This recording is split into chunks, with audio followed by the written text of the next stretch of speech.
안녕하세요. 닥터 윤입니다. 오늘은 지난 시간에 이어서 암 환자들이 어떻게 먹으면 좋을지 식단에 대한 이야기를 계속 나눠보도록 하겠습니다. 수많은 분들이 찾아보시는 암 환자분들은 과연 뭘 먹으면 좋을까?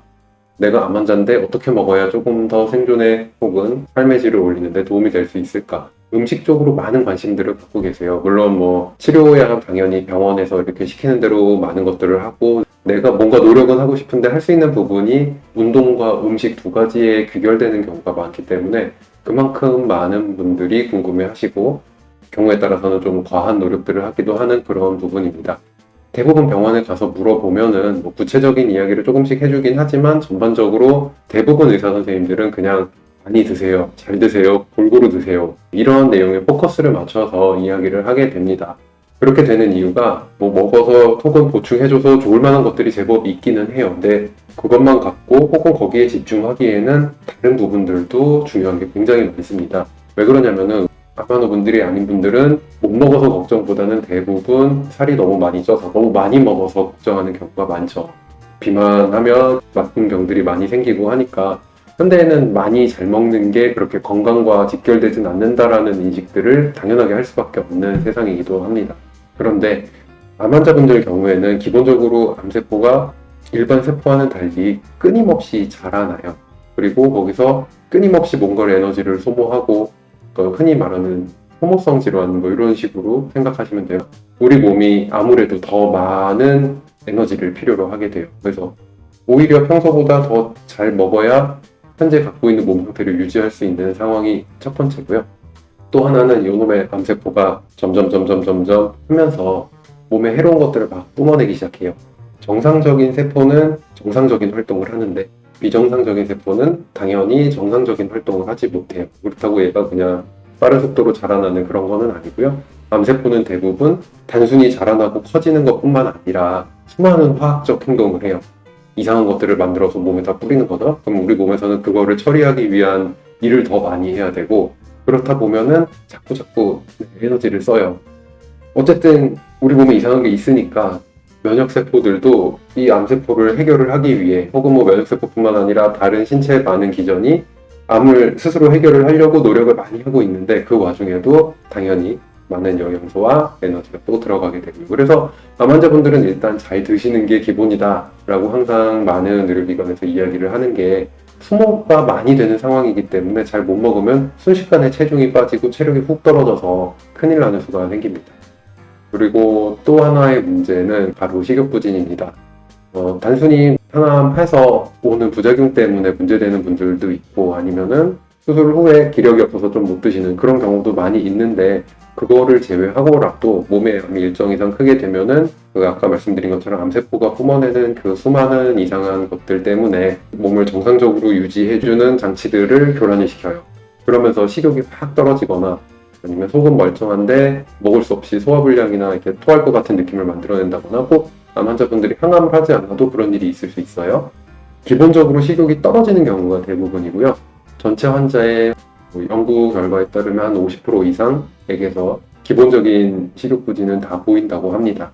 그리고 이러한 심한 식욕부진이 점점 악화돼서 영양 실조까지는 아니지만 영양 불량 상태로 떨어지는 경우가 많게는 80% 정도의 환자에게서 보인다고 하니까 아주 소수의 환자분들을 제외하고는 대부분 제대로 먹어야 될 만큼 먹지 못하고 있는 게 현실입니다. 실제로 조금 더 강한 농조로 이야기하는 논문을 보다 보면은 암 환자분들의 적게는 20%, 많게는 50% 정도는 사망의 원인이 암 자체보다는 암으로 인한 식욕부진 때문에 굶어 죽는다라는 이야기가 나올 정도로 굉장히 암 환자분들의 예후에 영향을 많이 미치는 요소이고 항암식품을 많이 안 먹어서 문제가 됐다 하는 것보다는 당장 못 먹어서 굶어서 문제가 됐다가 훨씬 더 크고 중요하게 다가오게 됩니다. 그래서 저도 항상 암 환자분들 뭘 어떻게 먹으면 좋을까요? 하면 일단 기본은 뭐든지 잘 먹어서 체중이 줄지 않게 유지하는 거기에 최선을 다해달라고 항상 말씀드리게 됩니다. 암에 걸린 분들이 채소를 많이 먹고 채식 위주로 식단을 바꾸고 건강한 음식 많이 먹는 건 당연히 좋은 일인데 그런 걸 평소에 전혀 먹지도 않고 좋아하지도 않는 그런 분들이 암에 걸려서 식욕도 떨어지고 체중도 빠지고 조금만 입에 안 맞는 걸 먹어도 올라오고 이런 상황에서 그런 걸로 갑자기 식단을 바꿔서 억지로 먹어서 견뎌내야지라고 생각을 하시면은 불가능해요.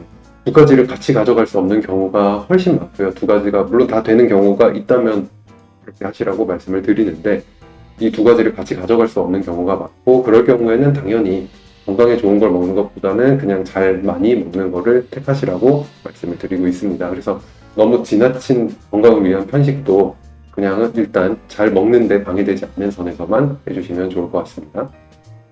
체중이 암 치료를 하다 보면은 많이 떨어져요. 특히 수술을 해서 이렇게 절제한 부위가 있으시면은 당연하게도 떼어냈으니까 떼어난 만큼 몸무게는 줄어들 거고, 그리고 수술 앞뒤로 굶는 시간도 많기 때문에 체중이 꽤 많이 빠지세요. 근데 수술 직후에 그렇게 빠지는 거를 제외하고 체중이 야금야금 줄어드는 게 대략 3kg 이상이 된다. 그러면은 이제부터는 본격적으로 많이 먹는 데 집중을 해야겠구나, 이렇게 생각을 해주시면 됩니다.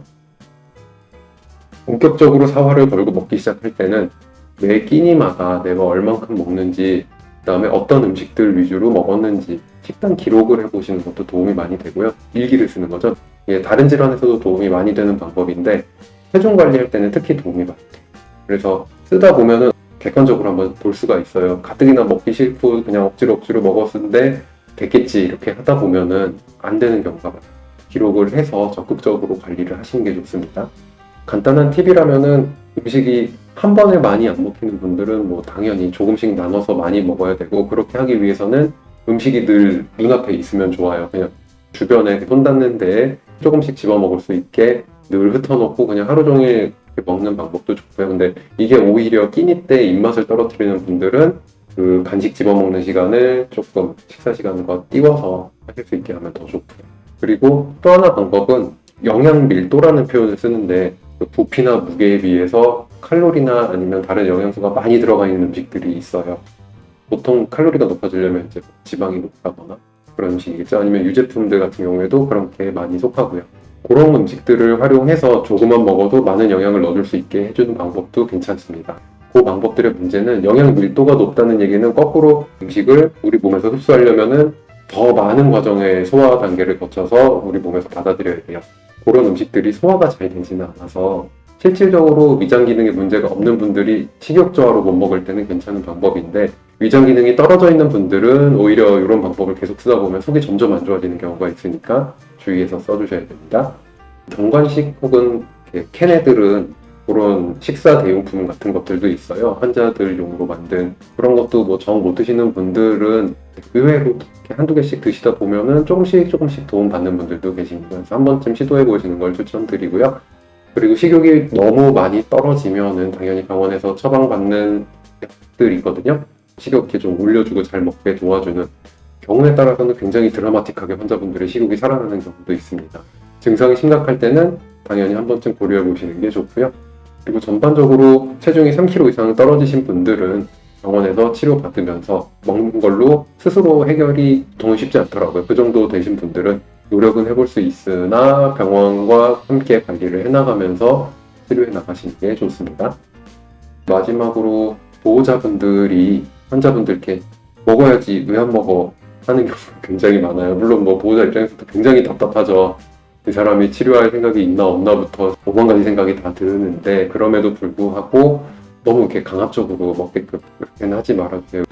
환자분도 먹기 싫어서 안 먹는 경우는 없고요. 진짜로 안 먹어서 안 먹는 거라 오히려 조금씩 다독여주시고 아니면 언급을 안 해주시는 게 환자분들이 조금 더 마음 편하게 드실 수 있더라고요.